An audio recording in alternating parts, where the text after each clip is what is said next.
Bismillahirrahmanirrahim. Assalamualaikum warahmatullahi wabarakatuh. Apa khabar murid-murid? Mudah-mudahan hari ini murid-murid sihat.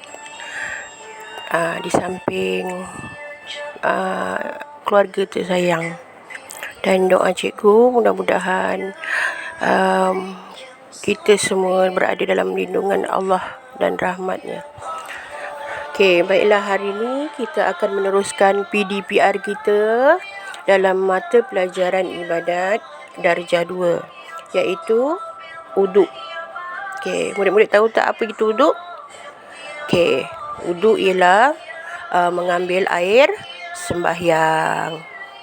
Okey, baiklah murid-murid. Okey, kita tengok tajuk pelajaran kita, iaitu pengertian wuduk. Okey, wudu artinya, boleh sama-sama ikut ya. Wudu artinya membasuh atau menyapu anggota yang dimulai dengan niat. Okey, wudu memadai dengan melaksanakan fardu-fardu wudu saja. Okey, wudu yang sempurna ialah menyempurnakan perkara-perkara wudu, sunat-sunat wudu mengikut syarat dan tertib, serta meninggalkan perkara-perkara yang makruh. Okey, maknanya wuduk wajib diambil yang fardu sahaja.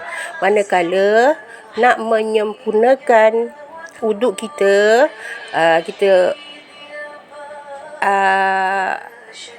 melaksanakan sunat ataupun perkara yang makruh ditinggalkan. Maksudnya perkara yang sunat dibuat, yang makruh kita tinggalkan. Itu nak menjadikan wuduk kita sempurna. Okey, kita ulang balik. Pengertian wuduk ialah membasuh atau menyapu anggota yang dimulai dengan niat. Okey, baiklah murid-murid, seterusnya kita akan melihat tajuk fardu wudu.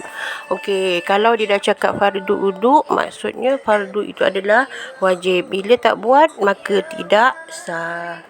Okey, kita tengok fardu wudu ada 6. Okey, yang pertama kita tengok berniat. Okey, berniat. Niat tu letaknya di mana murid-murid?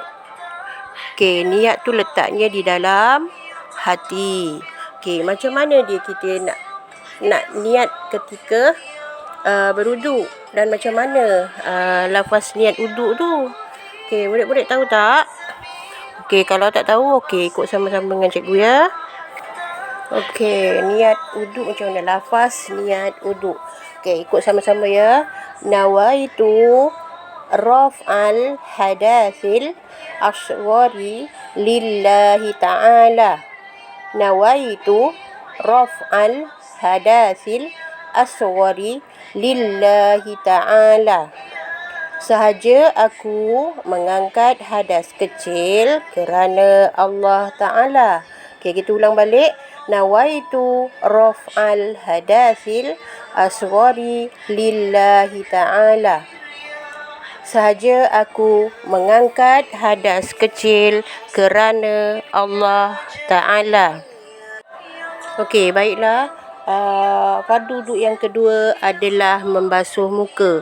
Okey, mana dia kawasannya? Okey, sempadan muka yang wajib dibasuh adalah dari tempat tumbuh rambut di atas kepala sehingga penghujung atas kepala sehingga penghujung tempat tumbuh janggut.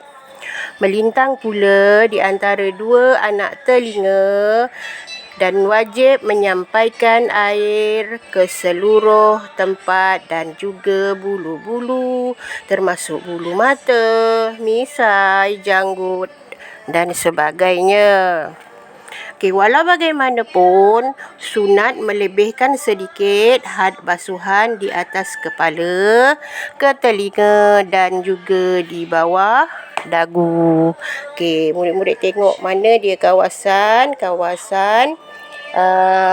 membasuh muka tersebut seperti di dalam gambar.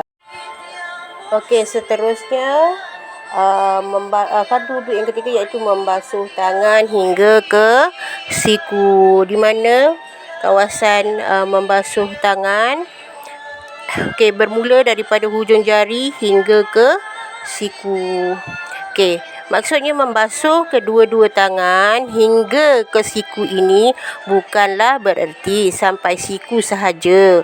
Malah hendaklah dilebihkan had basuhan sedikit ke atas siku dengan meratakan air ke seluruh tangan dan termasuk ke celah-celah kuku sekiranya kuku awak panjang. Okey, sekiranya kuku itu mengandungi kekotoran, maka hendaklah dibuang terlebih dahulu. Pastikan ya bahawa tiada sesuatu apa pun benda-benda yang menghalang sampainya air ke kulit. Begitu juga bulu-bulu yang terdapat pada anggota wudu.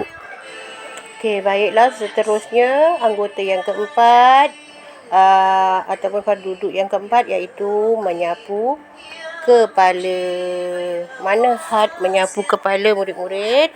Okey, memadailah dengan menyapu sedikit sahaja air ke atas mana-mana bahagian kepala. Okey, sekiranya kepalanya botak. Okey, contoh orang tu tak ada rambut, kepalanya botak, maka hendaklah menyapu kulit kepala sahaja. Bukannya membasuh ataupun menyapu rambut. Ya, murid-murid, tak ada fardu wuduk, anggota fardu wuduk rambut, tapi adalah kepala. Ingat tu. Okey, seterusnya fardu wuduk yang kelima iaitu membasuh kaki hingga ke buku lali. Okey, mana kawasan kaki hingga ke kedua buku lali? Okey, sebagaimana juga tangan, maka apabila disebut buku lali, maka sunat juga membasuh lebih sedikit daripada had basuhan ke atas buku lali. Begitu juga diwajibkan menyampaikan air ke dalam kuku-kuku kaki dan sebagainya. Okey, baiklah. Seterusnya adalah sunat-sunat wuduk. Apa itu sunat? Bukan sunat yang berhatan tu ya, ini hukum.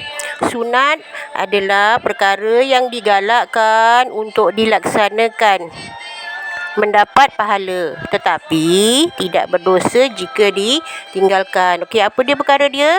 Yang pertama, menggosok gigi, menghadap kiblat, kemudian baca bismillahirrahmanirrahim, kemudian basuh tangan hingga ke pergelangan tangan, berkumur-kumur, membasuh ataupun menyedot air ke dalam hidung dan menghembuskannya, kemudian menyebut lafaz niat. Baru menyebut lafaz niat itu adalah sunat. Yang wajibnya tadi apa? Niat. Niat ni kat mana? Niat dalam hati. Okey, seterusnya menyelati air ke celah-celah jari tangan dan kaki, kemudian menyapu sebahagian kepala, membasuh telinga, menyelati air ke janggut yang tebal, kemudian mendahulukan sebelah kanan dari yang kiri, kemudian membasuh atau menyapu anggota wuduk sebanyak 3 kali. Yang ke-14, berturut-turut, iaitu tidak lama terpisah antara satu keadaan dengan keadaan yang berikutnya. Okey, contohnya awak basuh kepala, kemudian awak berhenti dulu, pergi keluar ke mana dalam keadaan terpisah yang lama, tu tak boleh. Kalau sekejap je tak apa. Okey. Dan yang terakhir sekali, berdoa selepas wuduk. Okey, itu dia perkara-perkara sunat wuduk. Okey, seterusnya murid-murid, perkara yang membatalkan wuduk. Okey, maknanya benda yang kita buat itu boleh mendatangkan wuduk kita batal. Okey, yang pertama tengok, keluar sesuatu atau benda daripada kubul ataupun dubur, iaitu kemaluan kita seperti contohnya kita kencing, kemudian kita kentut, kita buang air besar, lagi apa? Itu di antaranya lah air kencing yang keluar. Okey, kemudian tahi, kentut dan sebagainya lah, darah ke apa. Okey.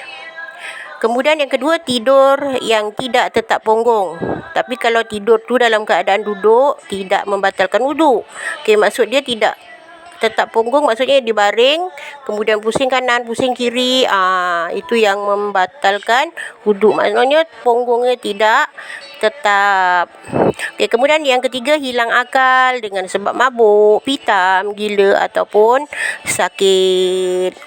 Okey, mabuk yang disebabkan oleh minum arak bukan saja membatalkan wuduk, malah dihukumkan berdosa besar. Okey, itu mabuk tu maksudnya hilang akal. Mabuk ni termasuklah tu.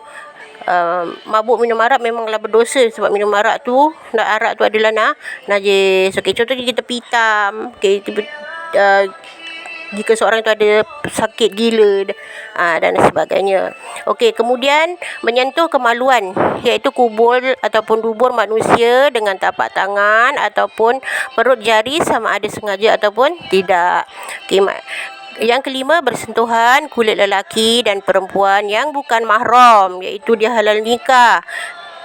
Okey, contohnya awak yang perempuan tersentuh dengan yang lelaki, itu awak bukan mahram, maka bersentuhan kulit itu boleh membatalkan wuduk. Okey, kemudian tersentuh tanpa berlapis, sama ada ia sengaja ataupun tidak.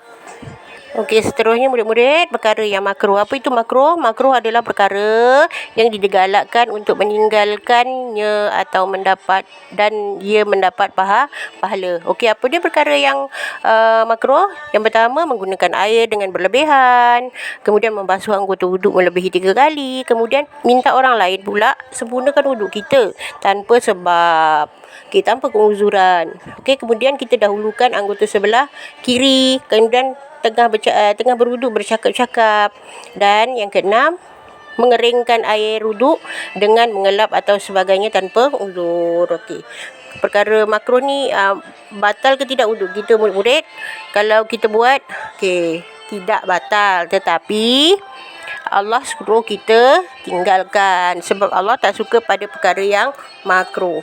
Okey, dan tajuk yang terakhir sekali, kebaikan berwuduk. Okey, kita tengok kebaikannya. Yang pertama, bersuci sebahagian daripada iman. Kemudian kita dapat pahala, kita dapat hapuskan dosa kecil, tingkatkan darjat di sisi Allah, kemudian buka pintu syurga, kemudian ia memberi cahaya di akhirat nanti.